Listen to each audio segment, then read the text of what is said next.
Right now, during these winter months, many residents are seeing energy bills that are simply unaffordable. And with more data centers quickly coming on the grid, lawmakers say the state needs to take action now to address this. Well, I want to thank all the industrial leaders that are showing up, as well as the legislators. Sitting down and speaking out. Energy drives everything, and I mean everything. It is the future, or it's the failure of this country going forward. Republican state lawmakers holding an energy hearing. Energy prices is the biggest issue that we see on top of, with respect to affordability throughout the country right now. Meeting with lawmakers from Pennsylvania and New Jersey. Our grid doesn't stop at state lines. And when one of our governors dismantles the state's reliable generation and replaces it with political promises that fail and crash and burn, here we are. Virtue signaling green dreams over common sense reality. They've retired dozens of coal and other plants, delayed the last big one, Brandon Shores, only because PJM warned of blackouts.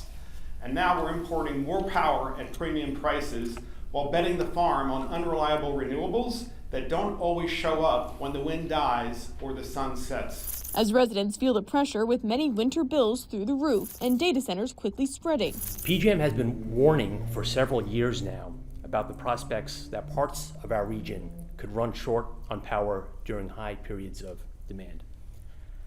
That possibility has been growing, partly due to state and federal policy decisions that are pushing generators to retire prematurely. Officials with PJM, the regional grid operator, say for utility bills to go down in a meaningful way, supply has to go up or demand has to go down. State governments are ultimately responsible for resource adequacy. Many Democrats in the state have argued that there's not a specific policy that has led to this.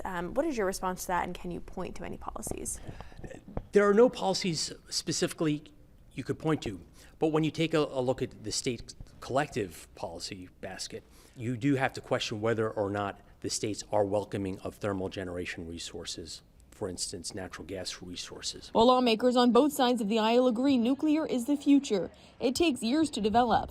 Republicans say while that's the long game, in the short term, they're calling to expand natural gas. How do you plan to work with Democrats this session to make meaningful change for residents?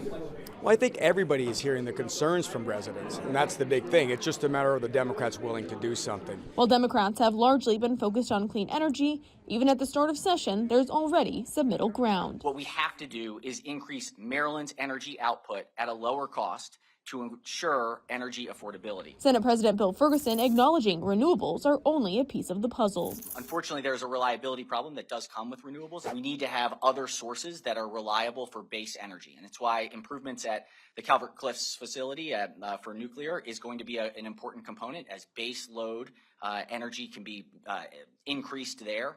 And natural gas is going to be a part of it as well. This as Governor Wes Moore, along with other governors, calling for urgent reforms at PJM. We have got to get PJM doing a better job of actually streamlining pipeline and accepting projects. Signing a new agreement outlining a coordinated strategy to incentivize new power generation, protect customers from price increases, and make sure data centers pay their fair share. We can do smart data center development where it doesn't look like what we're seeing in Northern Virginia. Another issue that was brought up during the hearing was a bill that is currently being proposed that would study the possibility of Maryland leaving the PJM region. Now, Republicans say that if passed, this measure would be short-sighted, but of course it's something that we will continue to follow as this develops this session. In Annapolis, Jessica Babb, Fox 45 News. I'm Kai Jackson. Thank you for watching. Here's another video to watch. Also, please take a moment to subscribe to our channel.